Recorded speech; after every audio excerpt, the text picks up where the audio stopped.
So today I want to talk about actively seeking and trusting the Lord's will. So this is one of my favorite, I'm actually doing it from one of my favorite verses out of Proverbs, and it's a really popular one.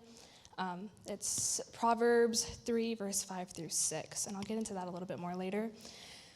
But I want to talk about, as humans, we get so caught up in our emotions and the way that we want things, when we want things, how we want things, that sometimes we forget to ask God what his will is and what he has in store for us, because sometimes what he has in store for us is so much greater and so much better than what we have in mind.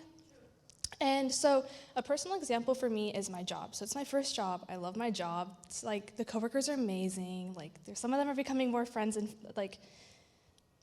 coworkers, and it's just great. But before I got it, I applied, and I was actively praying and seeking his will. And I was like, Lord, if it's meant to be, it's meant to be. And if it's not, then it's not. And you have something better for me in store. And a couple of days later, I got a call from the owner saying that they wanted to hire me, but at a different location, and it's a farther location.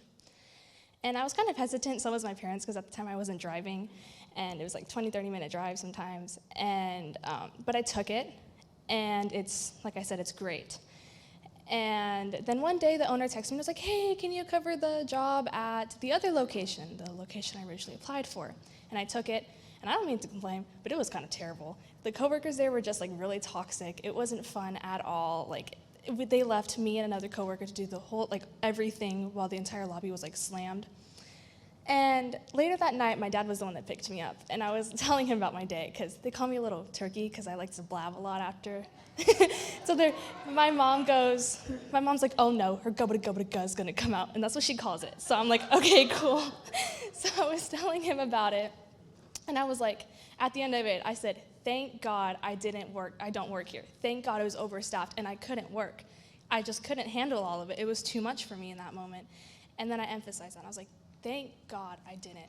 Because he knew that I wanted this job. He knew that I was really, because the second I walked in and I applied for it, I felt like it was me. But he knew his plan, and he stuck to his plan. He knew that I wanted it, and yet he continued to fulfill my dream, but also his plan in the midst of it all. And I really appreciate that, because, that was terrible.